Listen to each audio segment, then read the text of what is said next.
జీవము గల దేవుని మాటలు పరిచర్యను ప్రోత్సహించండి. మీ ప్రోత్సాహాన్ని మరిన్ని వీడియోస్ కొరకు మన ఛానల్ని సబ్స్క్రైబ్ చేయడం ద్వారా తెలియపరచండి. లైక్ చేసి షేర్ చేయండి. ఈ సువార్త పనిలో మీరును పాలుభాగస్తులు కండి. జీవంగల దేవుడి మాటలు వింటున్న మీ అందరికీ వందనాలండి. జీవంగల దేవుడి మాటలు ఈరోజు మీతోని నాతోని ఏం మాట్లాడుతున్నారో విన్నావా? మరి ప్రియా దేవుడి సంఘస్థులారా, ఈరోజు వాక్యాంశము మీకు ఇది చాలా సమాధానమే. హల్లెలూయా.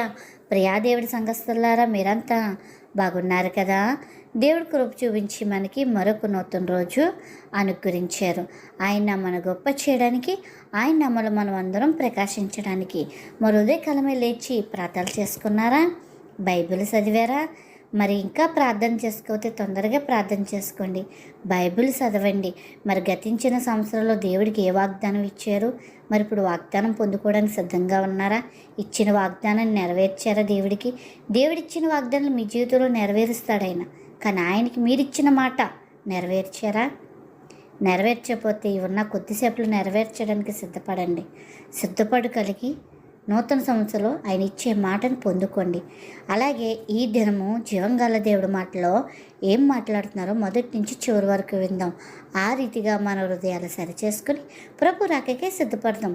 ఈరోజు వాక్య భాగము ఇర్మియా గ్రంథము 29వ అధ్యాయం 11వ వచనం. నేను మిమ్మల్ని గురించి ఉద్దేశించిన సంగతులు నేను ఎరుగుదును. రాబోయే కాలం నుండి మీకు నిరీక్షణ కలిగినట్టుగా, రాబోయే కాలం మీకు సమాధానమైన ఉద్దేశమే కానీ హాని కానమాత్రం కాదు. ఇదే యెహోవా వాక్కు. హల్లెలూయా. ప్రియాదేవుడి సంఘస్థులారా, ఈ దినం పరిశుద్ధాత్మ ద్వారాగా ప్రభు మనకి ఇక్కడ తెలియజేస్తున్న మాటలు ఏంటంటే, రాబోయే కాలం మనకి హానికరం కాదంటండి, ఉద్దేశంకరమేనంట. యెహోవా వాక్కు. ఈ ఇర్మియా గ్రంథం చూసుకుంటే చాలా వాగ్దానాలండి, అన్ని వాగ్దానాలే. ఈ ఇర్మియా గ్రంథం, ఇర్మియా గారే గొప్ప ప్రవక్త. అంత గొప్ప ప్రవక్త ఇక్కడ వాగ్దానాలతో దేవుడు సమకూర్చాడండి. ఇది ఇర్మియాకే కాదండి, నీకు నాకు కూడా, చదువుతున్న నీకు, వింటున్న నాకు, చెప్తున్న నాకు కూడా ఈ మాటలు దేవుడు చెప్తున్నాడు కదా. హానికరం కాదంట, మన గురించి ఆయనకి తెలుసు అని చెప్తున్నారు. మనం చూసుకుంటే ఇర్మియా గ్రంథంలో వారి కోసం మరి చాలా పోరాటాలు ఉంటాయి ఇక్కడ కదండి, చాలా ఉంటాయి ఇక్కడ. వారు అందరూ వెళ్తున్న దేవుడు ప్రతిదీ వాగ్దానం ఇచ్చి వారిని బలపరుస్తూ ధైర్యపరుస్తూ వస్తున్నాడండి. అయితే దేవుడు మనకి చెప్తున్న మాట, ఈ గతించిన సంవత్సరంలో మనకి ఒక్కరోజే ఉందండి నూతన సంవత్సరంలోకి వెళ్ళడానికి కదండి. ఈ ఒక్కరోజు ముందు దేవుడు ఏం చెప్తున్నాడంటే, గతించిన సంవత్సరంలో నువ్వు చాలా భయంకరం చూడవచ్చు, నీ జీవితంలో చాలా ఇబ్బందులు పడి ఉండొచ్చు. కన్నీరు సమస్య, అప్పుల సమస్య, ఆర్థిక సమస్య, అనారోగ్య సమస్య, లేదా నిందల సమస్య, బిడ్డల సమస్య, భర్త సమస్య, భార్య సమస్య, ఎన్ని సమస్యలు నువ్వు ఎదుర్కొని ఉండొచ్చు. కానీ అవన్నీ నీకు మేలుకారంగానే వచ్చినాయి. ఇగో రాబోయే కాలం వస్తుంది కదా, అది నీకు కీడు తలపెట్టదు, మేలే అని దేవుడి దినం నీతో చెప్తున్నాడు. హల్లెలూయా. ఈ మాటలు వింటుంది మీరు ఎవరైనప్పటికీ కూడా నీతో దేవుడు సూటుగా చెప్తున్నాడు. రాబోయే కాలం ఆయన ఉద్దేశించే వస్తుందంట నీకు. ఆయన ధరింపు చేశాడు. నువ్వు ఒక్కసారి నీ ముందు కోల్పోయిన వారిని ఒక్కసారి గుర్తు చేసుకో. ఎంతమంది మనం కోల్పోయాం, మన కుటుంబ సభ్యులు, మన సహోదరులు, మన స్నేహితులు, ఎంతమందిని మనం కోల్పోయి ఉన్నాం గతించిన సంవత్సరం. భయంకరమైన మరణాలండి. విమానాలు కూలిపోవడం ఒక్కసారి జ్ఞాపకం చేసుకోండి. విమానాలు కూలిపోయి కొన్ని వందల సేవకులు ప్రాణాలు కోల్పోయాం అనండి. ఎంతోమంది సేవకురాళ్ళు భయంకరమైన మరి యాక్సిడెంట్లు, తుఫాన్లు ఎలాంటివండి, మరి చంపుకోవడాలు, చంపేయడాలు, ఇలాంటి పరిస్థితుల్లో కూడా నువ్వు నేను ఇంకా సజీవుగానే ఉన్నామంటే నూతన సంవత్సరంలోకి అడుగు పెట్టడానికి ఆయన ఏదో మన పట్ల కలుగున్నాడు. అది మన పట్ల మేలు చేస్తుందని ఆయన చెప్తున్నాడండి. హల్లెలూయా. అంతే కదండి, ఇక్కడ ఏం చెప్తున్నారు, నేను మీ గురించి ఉద్దేశించిన సంగతులు నేను ఎరుగుదును. అంటే ఒకవేళ మనం ఇలా అనుకోవచ్చు, ఏమో రేపు ఈ పాత సంవత్సరం అంతా ఇలాగ ఉంది, రేపు కొత్త సంవత్సరం నూసులు కోకలుగా వస్తున్నాయి. ఇగో మొన్న ఒక వత్తి అయితే అండి వాడా కట్టేశాడంట. 25వ తారీఖు మొత్తం దేశం అసమైపోద్దని. అతను ఇప్పుడు జైల్లోకి వెళ్ళాడు. ఓడలో గవర్నమెంట్ శోధన తీసుకుంది ఏంటి. ఇలాగా కోకలుగా పేక్ న్యూస్లు వచ్చేస్తున్నాయి. ఈ పేక్ న్యూస్ల వల్ల చాలామంది భయపడిపోతున్నారు. మనం భయంతో ఉండకూడదు. ఒకవేళ ప్రభు రాకడ వచ్చిందనుకో సంతోషంగా ఎదురు చూడాలి. సంతోషంగా. ఇంకా భయపడుతున్నామంటే ఎక్కడో ఆయనకి విరోధం ఉంది మన దగ్గర. అందుకే ఆయన చెప్తున్నాడు, మీ పట్ల మీ ఉద్దేశించిన సంగతులు నాకు తెలుసు కాబట్టి భయపడకండి. మీరు దేనికి భయపడకండి. రేపు రాబోయే కాలం మీకు హానికరం ఏది జరగదు, అది మేలే. ఇదే యెహోవా వాక్కు. హల్లెలూయా. ఎవరిచ్చారండి వాక్కు మనకి? ఎవరు మాట్లాడుతున్నారండి? ఇది దేవుడు, సాక్షాత్ దేవుడే మనకు చెప్తున్నాడండి ఈ మాట. ఈ వాగ్దానం ఆయన ఇచ్చాడండి. రాజకీయ నాయకుడా కాదండి, మనుషులా కాదు, విగ్రహాలలా కాదండి, దేవుడు మాట్లాడే దేవుడు ఈ మాట చెప్తున్నాడు. మనకు ఉద్దేశించిన సంగతులు ఆయనకి తెలుసు. ఇది హానికారం కాదని చెప్తున్నారు. కాబట్టి మనకి ఈ హానికారం అంటే ఏది మనకు అపాయం రాదు, మనకి మేలుకరంగా ఈ వాగ్దానం మన జీవితంలో నెరవేరాలంటే ముందు ఏం చేయాలి? ఆయన మాట ఆలకించాలి, ఆయనలో కనిపెట్టుకుని ఉండాలి, భయాన్ని విడిచిపెట్టాలి, విశ్వాసంతో ఉండాలి, నమ్మకంగా ఆయనతో ఉండాలి. అలా ఉన్నప్పుడే ఈ వాగ్దానం మన సొంతం అవుతుంది. యెర్మీయా గారు చాలా గొప్ప ఆయన ప్రవక్త, దేవుడికి నమ్మకస్తుడండి యెర్మీయా.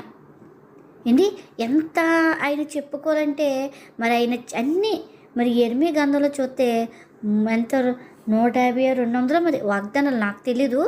అని నేను ఉదాహరణకి చెప్తున్నానంటే వింటాను కదా ఆడియో ఉంటే అన్ని వాగ్దానాలు. మరి ఆ వాగ్దానాలు అన్నీ యెర్మీయా గారి జీవితంలో నెరవేరినాయి. మరి నీ జీవితంలో నా జీవితంలో నెరవేర్తలేదంటే ఎందుకని? ఏదో అడ్డుగోడ అంటేసుకున్నాం. ఎందుకు? అది భయమా, సందేశాలా, లేదా అపినమ్మకాలా? ఏమి అడ్డుగోడలు పెట్టుకుంటున్నాము? తొలగించుకుందాం. సంతోషంతో, సందేశం కాకుండా సంతోషంతో అడుగు పెడదాం. ఇగో గతించిన సంవత్సరం ఇలాగైంది, అంతకుముందు సంవత్సరాలు కరోనా వచ్చింది, ఇప్పుడు ఇది అయ్యింది, ఇప్పుడు ఈ సంవత్సరం ఆటో అటాకులతో చనిపోయారు. స్టార్టింగ్లో మార్చి వరకు, మార్చి నుంచి సేవకుల మరణాలు, మరి 6వ నెల వస్తే ప్రమాదాలు, విమానాల ప్రమాదాలు, బస్సుల ఇవన్నీ తలంచుకోకు. దేవానికి స్తోత్రం. మమ్మల్ని సజీవులుగా ఉంచావా? మమ్మల్ని ఇంకొక సంవత్సరంలోకి అడుగు పెట్టడానికి చేస్తాం. ఇది మాకు మేలుకారమే. నీ వాక్కు మాలో నెరవేర్చే పని స్తుతించుకుంటూ ఆనందంతో నూతన సంవత్సరంలోకి అడుగు పెట్టాలి. ఈ నూతన సంవత్సరంలోకి నువ్వు అడుగు పెట్టేటప్పుడు ఏం చేయాలి? పాతయని నీలో గతించిపోవాలి. ఉద్దేశించి ఏది కూడా నువ్వు త్వరపడుకొని తెచ్చుకోకు. అప్పుడు జ్ఞాపకాలు తెచ్చుకో. అప్పుడు అలా జరిగింది, ఇలా జరిగింది, దేవుడు మనల్ని కాపాడాడు, దీన్ని బట్టి దేవుని స్తుతించు. అంతే తప్ప భయపడిపోయి సాతాను కాడి కిందకి వెళ్ళకు. ధైర్యం తెచ్చుకొని మహోన్నతుడి చోటనే నివసించు. హల్లెలూయా. మహోన్నతుడి చోట నివసించి సర్వశక్తుడి నీడని విసర్జించు. అప్పుడు ఈ వాగ్దానం నీ జీవితంలో నెరవేరుతుంది. అంతా నీకు మేలే జరుగుతుంది. మేలు జరుగుతుందన్న మాట పట్టుకుంటున్నారు తప్ప ఈ మేలు జరుగుతుంది అనుకుంటున్నారు.